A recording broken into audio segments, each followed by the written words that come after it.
Assalamualaikum teman-teman semua yang saya cintai dan saya banggakan. Di video kali ini kita akan ngobrol santai dan sedikit diskusi ya mengenai serba-serbi di Poco X3 NFC ini. Nah, buat teman-teman semua, tonton aja dulu video ini sampai akhir. Siapa tahu di video ini bisa bantu jawab rasa penasaran dari teman-teman semua tentang Poco X3 NFC ini. Tanpa basa-basi lagi, langsung aja kita sikat. Oke, serba-serbi yang pertama dari HP ini adalah isu matot. Oke, sebelum ke intinya saya sedikit mau nerangin dulu nih. Jadi, matot itu apa sih, bro? Nah, jadi singkatnya tuh gini, matot adalah singkatan dari mati total, yang berarti HP sama sekali tidak bisa digunakan, bre. Kerusakan pada faktor matot biasanya terjadi di bagian hardware seperti CPU dan lain sebagainya. Nah, lalu penyebab dari matot ini apa? Nah, yang paling sering terjadinya kasus matot pada HP biasanya terlalu sering overheating atau selalu digeber buat aplikasi berat kayak main game yang terlalu overtime dan lain sebagainya. Nah, buat kasus matot di Poco X3 series ini emang bener adanya kok, emang bener. Kasusnya di Poco X3 Pro tapi nggak hanya Poco ini aja kok. Semua HP sebenarnya bisa jadi matot kalau pemakaian dari usernya emang barbar. Contoh barbarnya kayak kurang merhatiin kesehatan HP, selalu digeber pagi, siang, malam buat aktivitas berat.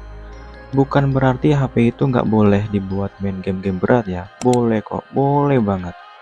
Apalagi yang spek HP-nya emang udah high-end itu emang enak banget buat main game. Tapi kudu perlu diperhatiin juga tentang kesehatan HP ke depannya.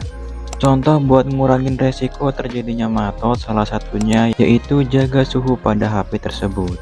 Misal, kalau mau main game usahakan pakai cooler atau minimal kipas lah, biar suhu pada dalam HP itu cepet keluar, bre. Terus kalau emang HP-nya nggak support bypass charging, saya saranin jangan dimainin apalagi buat main game yang berat kalau lagi dicas. Karena selain bisa memperpendek usia mesin, juga bisa merusak komponen lain, contohnya baterai dan soket charger. Lalu desas-desus yang kedua dari Poco X3 NFC ini adalah kameranya yang bagus. Nah, kalau ini emang bener banyak banget yang bilang kalau kamera dari Poco X3 NFC ini adalah salah satu kamera yang terbaik di kelasnya. Gak cuma waktu awal rilis saja, sampai sekarang pun unit yang saya pakai ini kameranya masih bagus, pakai banget. Apalagi tingkat kestabilannya udah kayak OIS.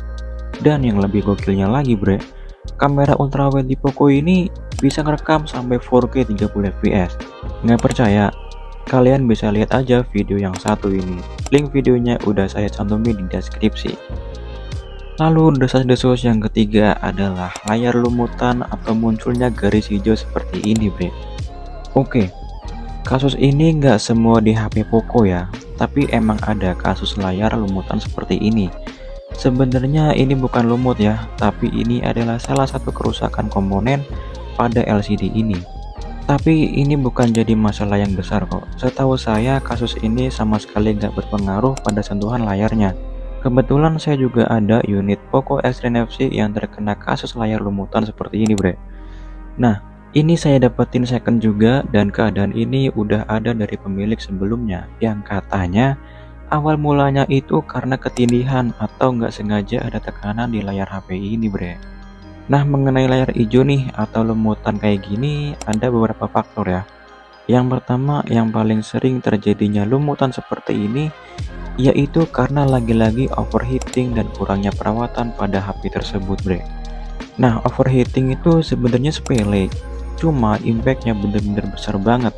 Bahkan hampir semua penyakit HP timbul karena seringnya overheating atau panas berlebih, bre. Lalu penyebab yang kedua adalah tadi yang saya sebutin ya, yaitu adanya tekanan langsung pada layar HP ini yang berlangsung lumayan lama, yang mungkin di atas 1 jaman lah. Nah, buat teman-teman semua yang suka pakai celana ketat, saya saranin banget jangan dikantongin HP ini di saku belakang. Karena kalau celana ketat otomatis HP yang ada di saku apalagi dari belakang bakal kegencet. Apalagi kalau dalam posisi duduk dan gak sengaja HP-nya kedudukan, wah itu lumayan fatal ya. Mungkin aja ada faktor yang lain tentang penyebab faktor lumutan di HP Poco X3 NFC. Buat teman-teman semua yang tahu lebih dalam mengenai layar hijau atau lumutan ini, bisa tulis aja di kolom komentar ya. Oke, selanjutnya akan kita bahas adalah HP ini enak buat ngegame. Nah, kalau hal ini enak buat ngegame tuh gamenya apa dulu nih bre? Kalau gamenya PoW sama Plants vs Zombie, ini mah full rata kanan, full power banget sih. Tapi kalau buat main gamenya sedikit lebih berat kayak Mobile Legends, terus PUBG Mobile, apalagi di MIUI 14, menurut saya ini agak kurang sih bre. Entah versi MIUI ini ketinggian buat Poco ini atau apa, saya juga kurang tahu bre. Tapi kalau emang maksa banget Poco X3 NFC buat main game, saya saranin nih dioprek aja. Atau kalau nggak mau dioprek ya di downgrade lah ke versi MIUI sebelumnya. Kalau saya sendiri lebih prefer ke MIUI 12 dengan Android 10. Karena dari pengetesan saya pribadi, MIUI ini cukup kuat buat main game kayak ML dan PUBG yang lumayan stabil FPS-nya. Opsi ini bisa dijadiin pilihan buat teman-teman semua yang pengen dapetin performa stabil tanpa dioprek di Poco X3 NFC ini. Lalu selanjutnya adalah bobot HP yang berat. Buat tangan saya yang kategorinya kecil mungil ini emang berasa lumayan berat sih. Apalagi ditambah pakai case yang tebel-tebel, rasanya udah kayak bawa batu bata. Secara bobot dari HP ini adalah 215 gram dan ketebalannya ada di 9,4 mm. Kalau dibandingin dengan HP keluaran tahun sekarang itu jauh beda banget bre. Udah pasti HP ini jauh lebih berat dan jauh lebih tebal. Makanya kalau pakai casing ya persis lah kayak bawa bataku. Selanjutnya yang terakhir yang akan kita bahas adalah desas-desus mengenai speaker stereo yang getar. Oke, speaker di Poco X3 NFC ini emang udah stereo alias atas dan bawah. Buat kualitas suaranya juga bukan yang rendah-rendah banget, tapi nggak bagus banget juga, standar lah. Tapi kalau suaranya dikencengin dikit, sekitar 80% bodi belakang HP ini berasa getar bre.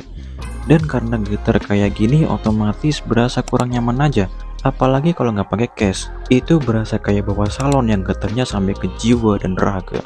Makanya kalau pemakaian saya di Poco X3 ini, volume yang saya pakai selalu di kisar 70% ke bawah biar getarnya itu nggak terlalu berasa. Tapi selama kualitas suaranya masih oke, overall ini bukan jadi masalah yang serius sih. Karena masih bisa diakalin pakai case biar nggak terlalu berasa getarannya. Nah, itu tadi adalah hal yang paling sering diperdebatkan di media tentang si Poco X3 NFC ini. Gak bisa dipungkiri perkembangan teknologi khususnya HP bakal ada perubahan dari waktu ke waktu. Mungkin kalau di tahun waktu awal rilis, HP ini berasa spesial dan gak ada yang perlu diperdebatkan. Tapi sekali lagi, ini masalah selera setiap orang yang tentu aja mengenai kebutuhan dan prioritas masing-masing. Tapi kalau buat saya sendiri, why not? Oke, mungkin segitu aja dulu ngobrol santai kita di video kali ini. Dan kalau video ini bisa bermanfaat buat teman-teman semua, bisa klik aja tombol subscribe-nya biar nggak ketinggalan info-info terbaru mengenai HP second yang menarik di harga sejutaan. Oke, terima kasih sudah menonton sampai akhir. Wassalamualaikum and see ya.